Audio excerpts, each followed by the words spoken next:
out the hydroponics here in Virginia. This is a farmer's market, but it's really different from any farmer's market that I'm used to seeing. Located on Fancy Gap Highway in Cana, the Virginia Carolina Enterprises is a must if you are anywhere near the southwestern area of Virginia. This is truly a one-stop shopping for anything and everything that you might want to pick up as a souvenir of your time spent in the Appalachian area, or, as I like to say, Blue Ridge Mountains.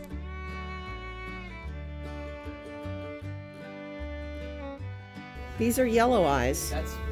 Aren't those hawk eyes? I don't know. That looks like Hawkeye. It looks like Hawkeye, which is like different than October. Evidently. Do October. My cousin Kim had brought us here in search of a particular kind of bean, but we had no idea there were so many to pick from. But hey, we found them. I also found local honey, which if you're like me and you suffer from allergies, this is a must buy the first time you get into town. If bacon's your thing, they've got you covered there too. Once you have your bacon, you better do some cooking up. That's why they've got cornmeal and pancake mix. All things pickled. It wouldn't be Southern if you didn't pickle it. So we had our pick of the pickles too.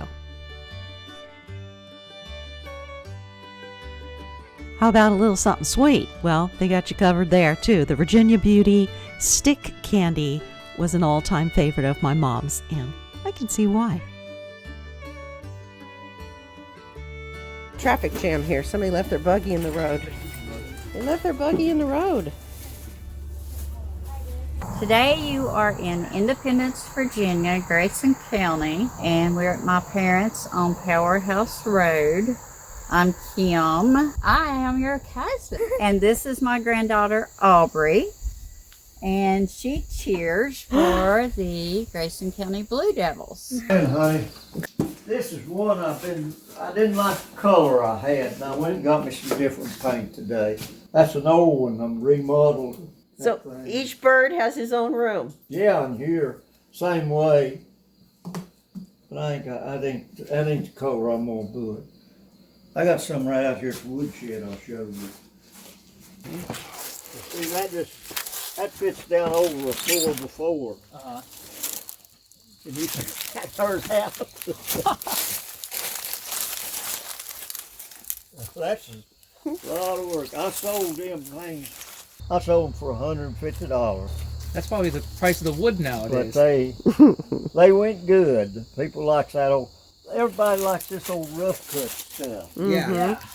But Who's that back there? that's Sam. Did you make Sam? Yeah, we built Sam out. I cut him out with a chainsaw. Wow. I build these little old kind of birdhouses too. I take care of build them.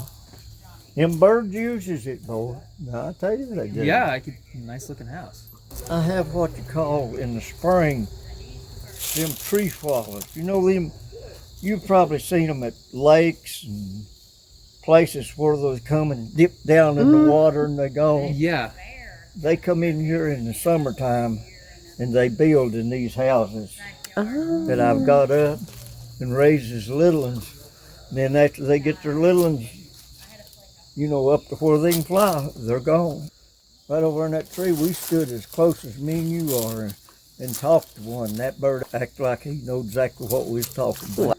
Turn his head and mess like that, just like he knows. People know about my Uncle Dave's birdhouses all over the place. He's sold them, and he's even been written up in the local paper. Out of all the birdhouses that he has made, the best one is his rendition, exact replica of the courthouse. He was invited to be in the 4th of July parade where it was shown off. He was written up about. I really enjoyed being invited into his workshop and seeing how he makes these birdhouses. So it was a wonderful, special day. Well, as a child, I never had a store-bought dress. But I wore dresses all the time because my grandmother made me dresses out of the feed sacks. My grandmother would make me little dresses and put little lace, trimming little lace or little buttons, and the sash in the back to tie 'em. And I always got to go with Daddy when I was going to get a new dress to pick out the sack I wanted my dress made out of. Was when it was real cold and snowy, and we had to walk from our house down to the end of the holler to catch the bus. And Mama let me wear a pair of Charlie's jeans once, but I had to take them off when I got on the bus. It was just a place similar to, it was just a road from the end of the main road, which was just a graveled road, and the holler was just a long stretch of, it was a long ways up through there, and I guess that's why they called it the holler. That's where Grandma and Granddaddy, that's where all their farming and housing and lived, and it's each one of the children, as they got married, they built a house on either one side or the other. You know, there's probably 5 or 6 of us, including Mom and Dad's, and then that's what we call the holler. I'd never been to a dance in my life before when I got married, and they always had a dance in Marion on Saturday. And after me and Dave got married, he took me, and Mom found out about it. She blessed us both. She let us have it. Well, back then, you just didn't do stuff like that. I mean, that was really sin. I mean, that's just the way we grew up, and it's like I said, it's very disciplined, and we just weren't allowed to do. After I was married, yeah. Even if you were married, if she felt like it was wrong, we got it. Looking back now, I'm glad she did, because it was for our own good, you know. Life was good. I mean, my mama always provided, we always had plenty of food. When I'd go to the spring to get water, we had to carry water. And when I go to the spring to get water, she'd be back from milk and whatever, and she already had her breakfast cooked. And she'd holler at me and say, "Little Dorsan, do you want a fruit biscuit?" Her fruit biscuits was like an apple pie. I always wanted one, and she'd give me a cup of hot milk, because I liked hot milk. Right after she milked the cow and strained it, I drank a cup of hot milk. Wow. And to this day, it don't bother me a bit to drink more milk. Of course, like I say, they grew about everything, and she canned a lot in their meats and stuff. They, like their hogs, they hung their hounds in the building and salted them down and cured them, whatever. And she would sell the hams at Easter and Christmas to buy our Christmas and our Easter clothes. What about Granny's big biscuits and the stovepipe bread?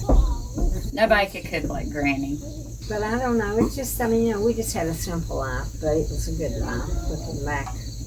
What's she doing? She getting pictures of all this junk? One of those, is it this that you found under the church?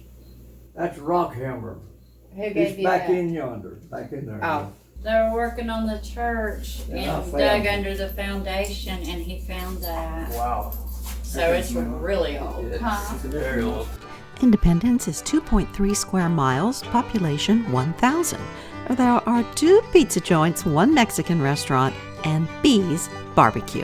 And that's where we went for our afternoon meal so that I could make sure I tried their famous, well, world famous barbecue sauce.